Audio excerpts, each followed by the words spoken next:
Dès son retour, que de choses elle eut à raconter. L'année suivante, ce fut le tour de la seconde sœur.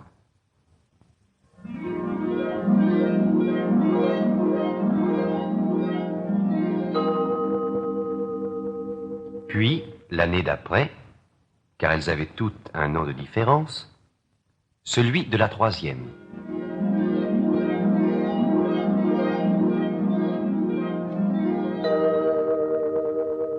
Enfin, après la quatrième et la cinquième, le jour vint où la dernière petite princesse atteignit sa 15e année.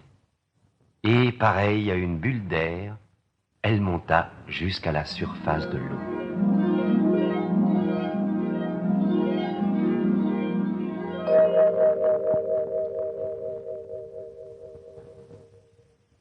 Quand elle redescendit, elle ne dit rien à personne de ce qu'elle avait vu, mais sa sœur aînée, qui était sa confidente, comprit qu'il lui était arrivé quelque chose d'extraordinaire. Enfin, toutes deux cachées au creux d'un rocher de corail, la petite sirène lui raconta son aventure. Alors, figure-toi qu'à l'endroit où j'atteignis la surface, je me trouvais auprès d'un grand voilier. La mer était calme, le soleil venait de se coucher et déjà brillait la première étoile du soir. À bord, les matelots étaient assis sur des cordages, ils jouaient de la musique, et à mesure que la nuit tombait, ils allumaient des lanternes. Il y en avait des centaines. Je nageais jusqu'à la fenêtre du grand salon, et chaque fois que l'eau me soulevait, j'apercevais des messieurs et des dames parés de vêtements somptueux. Le plus beau était un jeune prince aux grands yeux noirs. Il avait 16 ans, et l'on célébrait son anniversaire. Les matelots dansaient sur le pont, et quand le jeune homme se montra, plus de 100 fusées s'élevèrent dans l'air, répandant une clarté pareille à celle du jour.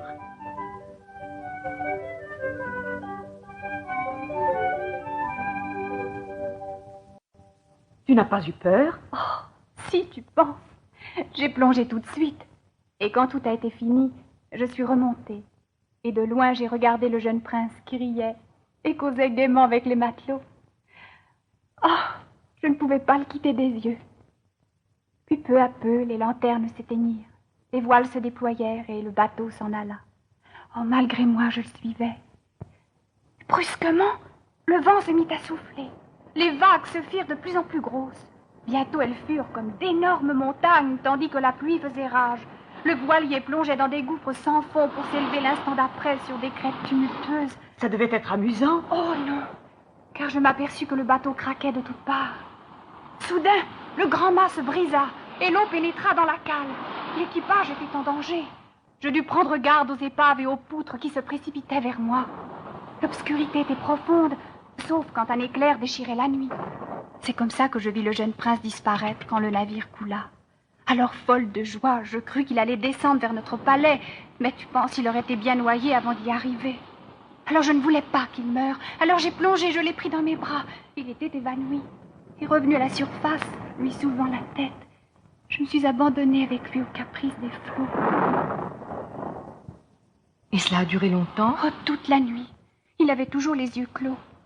Je relevais ses cheveux mouillés, j'embrassais son beau front. Il ressemblait à la statue de marbre du jardin. Le jour venu, je le déposais sur une plage de sable fin, le visage tourné vers le soleil.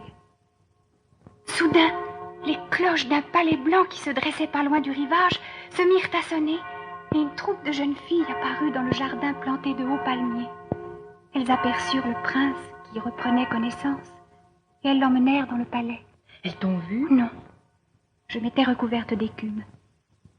Quand la porte du palais se fut refermée, j'ai plongé et je suis rentrée toute triste à la maison. La petite sirène maintenant connaissait la demeure du prince. Elle y revint souvent, et chaque fois elle entendait ses sujets dire de lui le plus grand bien. Aussi se réjouissait-elle de lui avoir sauvé la vie. Elle se rappelait combien elle l'avait serré fortement contre elle, et comme elle avait embrassé son beau front. Lui, hélas, ignorait tout cela, et ne pouvait même... Pour continuer à écouter ce livre audio gratuitement, cliquez sur le lien dans la description. et vous pourrez l'écouter en entier sans frais, grâce à l'essai de 30 jours d'Audible.